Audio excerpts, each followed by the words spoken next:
All right, so everyone, get ready, because today we are diving headfirst into some serious college football. Sounds good to me. Specifically, we're talking about that incredible FCS Semi Final showdown between the North Dakota State Bison The Bison? and the South Dakota State Jackrabbits Oh, yeah, that was a game for the ages. from just yesterday, December 21st, 2024. Wow, still can't believe it. I know, what a game.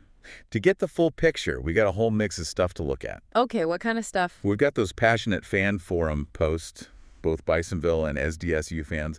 Got to hear from both sides. Absolutely, can't forget the fans. Then we've got a news article that recaps the game, you know, the basic facts and all. Makes sense. And just for fun, we've even got some reactions from Reddit, from like the wider college football world. Oh, that's always interesting to see what people outside the FCS bubble think. Exactly. It's going to be fascinating to see what everyone's saying. Yeah, so to get us all on the same page, can we set the scene a bit? Of course. What do we need to know? Well, first of all, this wasn't just any old game. Right. There were some serious stakes. You got it. NDSU is going for their 10th FCS title. Wow. 10th. 10th.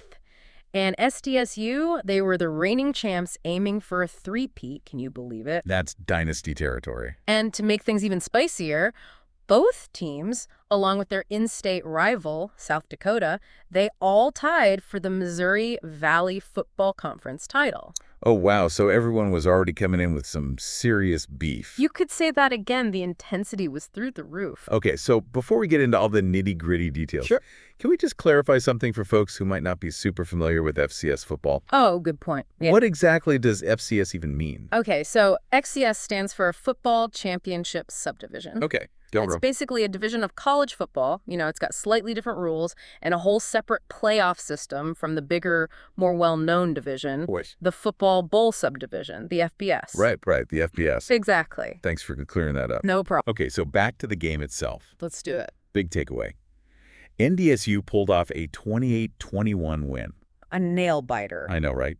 And that win sends them straight to the FCS Championship Game. Where they'll face either Montana State or South Dakota. Those games are coming up quick. They are. Okay, so that NDSU victory, that's huge, obviously. Huge. But there's something else that really stands out to me. What's that? This win marks NDSU's 20th straight home playoff win. Oh, man, that's unbelievable. 20 straight.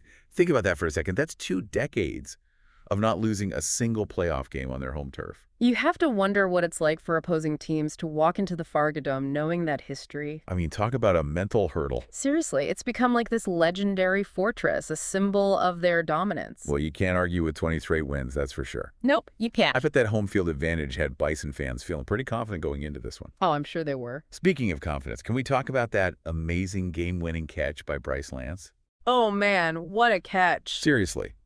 Just over 4 minutes left on the clock. TikTok? And Lance, he just snags this one-handed touchdown pass from quarterback Cam Miller. Like it was nothing. And initially, it was ruled incomplete. Right, I remember that. But after review, the refs overturned the call. And everyone watching went nuts. I know.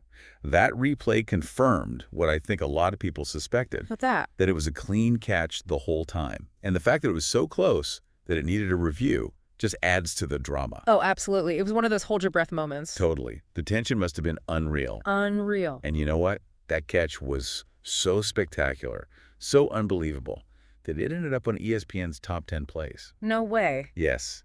And it even got a shout out on Scott Van Pelt's Best Thing I Saw Last Night. Wow, talk about national recognition for an FCS play. I know, right? That catch really put this game and the level of talent in the FCS on the map for a much wider audience. It definitely did. So Bryce Lance with that highlight reel catch. But let's not forget about the guy who threw that pass, Cam Miller. Oh, he had himself a day. He did. Miller went 13 of 19 passing for 179 yards and 3 touchdowns. Not bad at all. Plus, he added another 93 rushing yards and a rushing touchdown just for good measure. So he was doing it all on the ground, in the air? He was unstoppable. But hold on, I have to ask about his post-game comment. Oh, yeah, that comment. He said, "I hate losing to them." Dramatic pause. Oh. Now I can say it. I hate them. I hate Jackrabbits. Whoa. Do you think he went too far? It definitely got people talking. Oh, yeah, the forums are buzzing. Some fans think it was unsportsmanlike, Right. while others see it as, this raw, honest expression of how competitive he is, especially given how heated this rivalry is. Yeah, you have to consider the context. Exactly. It's interesting how people are interpreting it so differently. It is. Does it cross a line? Is it all part of the game? I think it really depends on who you ask. Yeah, it's all a matter of perspective. Totally. But one thing's for sure, it adds a whole other layer to this already intense rivalry. Oh, absolutely. Before we move on, can we quickly explain something for anyone who might be new to football lingo? Of course. What is it? Well, I keep seeing fans talking about play calling. Oh, right. Yeah. Can we just break down what that means? Absolutely. That's a good one to clarify. So play calling, it's all about the decisions the coaches make, about which plays the team's going to run during the game. Makes sense. Like, are they going to go for a running play, a passing play, or maybe something way more complex? Oh, that's interesting. Yeah, it's actually a really crucial part of the game because good play calling, it can make all the difference. How so? Well, you can use it to exploit your opponent's weaknesses. Right. Or set up scoring opportunities. Oh, wow. So it's a lot more than just picking plays randomly. Oh, yeah. Much more. Okay, that makes total sense. Now, while we're on the topic of coaches, Sure. I found it super interesting that some SDSU fans are talking about Josh Davis. Oh, yeah. Interesting guy. The former SDSU coach who left to head up their biggest rival, Yeah. the University of South Dakota. He made quite a splash over there. He did.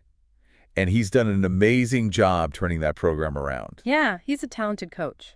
So now, get this, some Jackrabbit fans are saying they wish they'd never let him go. Oh, wow. Even though he went to their rival. Even though, That's got to sting. imagine that, seeing your former coach make your rivals better. It's a testament to Davis's skills, that's for sure. It really is. All right, let's jump over to the Bisonville Forum for a second. Okay, what are they saying? Well, as you might expect, it's a full-on celebration over there. A 20th straight home playoff win, a trip to the championship game. Exactly. Plenty for Bison fans to be happy about. I bet they're loving it. Oh, they are. They're praising everyone. Coach Matt Entz, Cam Miller, Bryce Lance. I mean, the whole team, really. Sounds about right. But of course, there's going to be some trash talk too, right? Oh, for sure. Lots of it aimed at the Jackrabbits and their quarterback, Mark Gronowski. Ah, classic rivalry banter. Yeah, some of it's pretty colorful, to say the least. I can imagine. It's all part of what makes these rivalries so fun, right? Oh, yeah, absolutely. That back and forth, the passion, it's all part of the game. You can't have a rivalry without a little trash talk. You really can't. But it does make you wonder how those SDSU fans are feeling right now, after such a tough loss. Especially with their team's recent success, they're used to winning. You're right. This one's gotta hurt. So why don't we switch gears and see what they're saying? Sounds like a plan. Let's head over to the SDSU side of things. Let's do it. Over on the SDSU fans forum, well, the mood is, a little somber. Yeah, that's understandable. Lots of disappointment. Makes sense. They were going for that three-peat. Right. And you can just feel the frustration. Oh, I bet. And it seems like a lot of fans are, trying to figure out what went wrong. Yeah, I saw some of those posts.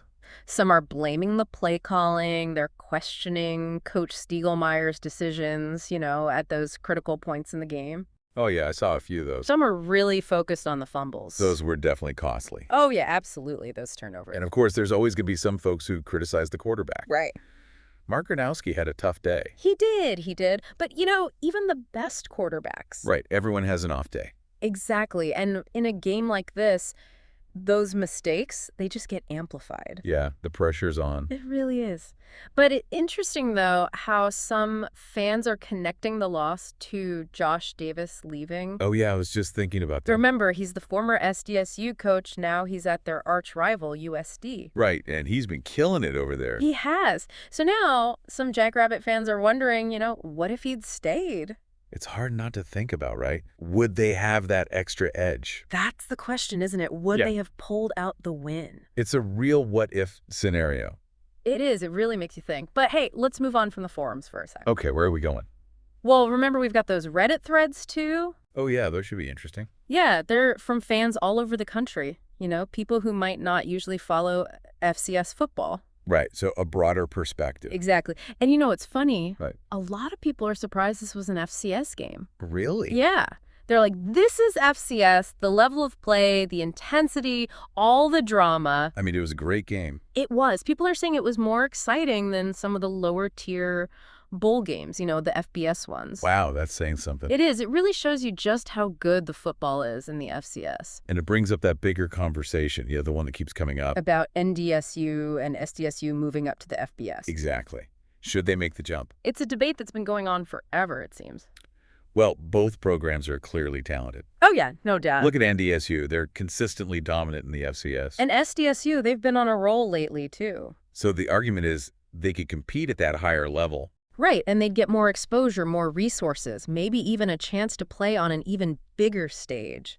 Okay, so those are the arguments for moving up. Right. What about the arguments against it? Well, some people are worried that they might struggle against tougher competition in the FBS. Right, they might start losing more? Exactly, and that could hurt their winning traditions. That's a good point. And you can't forget the logistics, Oh, yeah, like the money, the travel. All of that stuff. It's not a simple decision. It's definitely a lot to consider. Plus, there's the whole big fish in a small pond thing. Oh, yeah. Are they better off dominating in the FCS? Or would they get lost in the shuffle of the FBS? Tough question. It really is. There are some strong arguments on both sides. Totally. But it's a conversation worth having, especially now with everything changing in college football. It's changing so fast. I know. Okay, before we move on, I wanted to circle back to Cam Miller's comment for a second. The I hate Jackrabbits one. Yeah, that one. It's really sparked a lot of debate. Oh, I've seen it everywhere.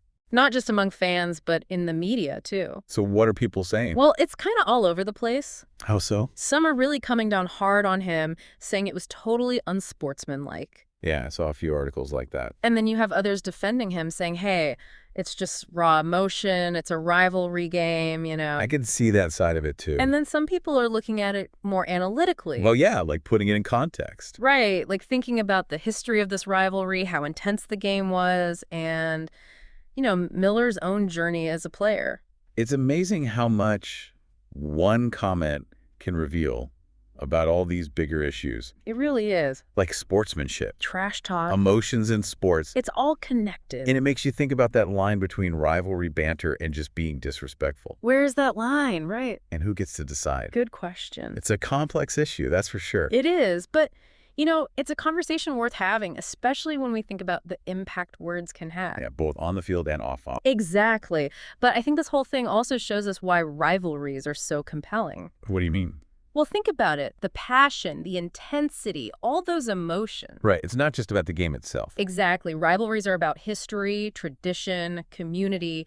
They create these emotional bonds between players and fans. And those emotions can definitely run high sometimes. Oh, yeah, for sure. Whether it's a controversial comment, fans getting heated, or even just the pure joy and heartbreak of winning and losing. It's all part of the experience. It is. Okay, so we talked about how much attention this game got nationally. Yeah, it seems like everyone was talking about it. Even people who don't usually watch FCS football. Right. That catch by Bryce Lance was everywhere. And the game was so back and forth, such a dramatic ending. It really had it all. It did. It really captured people's attention, even those who don't usually pay attention to the FCS. So do you think this could change how people see FCS football? It might. I think so. When people see a game like this, with this level of play, the passionate fans, the storylines, right, it makes them rethink what FCS football is all about. They realize it's not just some second-tier thing. Exactly. There's so much talent, so much excitement. And it's not just at the FBS level. Nope, not at all. I think this game could really open some people's eyes to the FCS. I hope so. Okay, before we wrap things up, sure, I want to ask our listeners a question. Okay, I like it. What does this game tell us about the future of this rivalry, between NDSU and SDSU? Good one. Will the Bison just keep dominating? Or are things shifting? Are we going to see a new balance of power? Ooh, that's a question to ponder. It is. It really is. And you know what? We're going to explore that question and a few others in our final segment. Yeah, we've got a lot more to talk about. We do. We'll be back after a quick break. All right, so we've covered a lot of ground here. We have. The game itself, the big plays, those controversial comments, what fans are saying. Yeah, we really dug in. But I'm curious, taking a step back. Sure. What stood out to you the most about this game? Thinking about college football as a whole. That's a good question.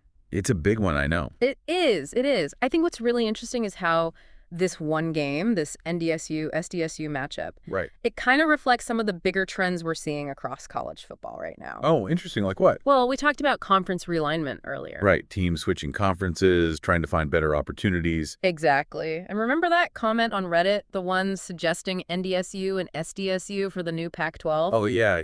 It seems like every week there's another rumor about some school jumping ship.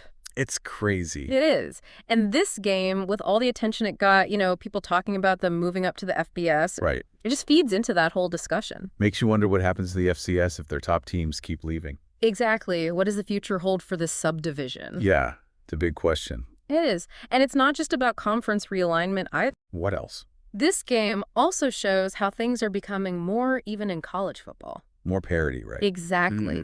NDSU, they're the powerhouse, but they barely won. And don't forget, both teams tied with South Dakota for the conference title. Right. The gap between the top teams and everyone else, it's shrinking. Which is exciting, honestly. Oh, yeah, absolutely. More upsets, more close games. It keeps things interesting, that's for sure. And it shows that there's so much talent out there. So much talent. Yeah, and great coaching, too. It's not just concentrated at a few elite schools anymore. No, not at all. And, I think that's what makes rivalries like this one so special. What do you mean? Well, you've got these two programs, both at the top of their game. Right. They're pushing each other, making each other better every year. They bring out the best in each other. Exactly. And this game, it wasn't just about who won and who lost. Right. It had bigger implications. It sparked a whole conversation, about the future of these programs, the rivalry, even the FCS as a whole. It's amazing how one game can do that. It is. But as we finish up here, Yeah. I think it's important to remember that college football, it's not just about wins and losses. It's not. No, it's about the stories.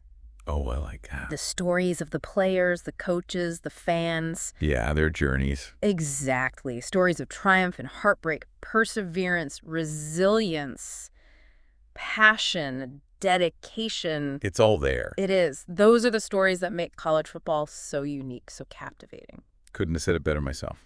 Well, as we look ahead to the championship game, Oh, yeah. It's almost here. I can't wait to see what new stories unfold. Right. Will NDSU get that 10th title? Or will Montana State or South Dakota shock the world? It's going to be a great finish to the season. I'm already counting down the days. Me too.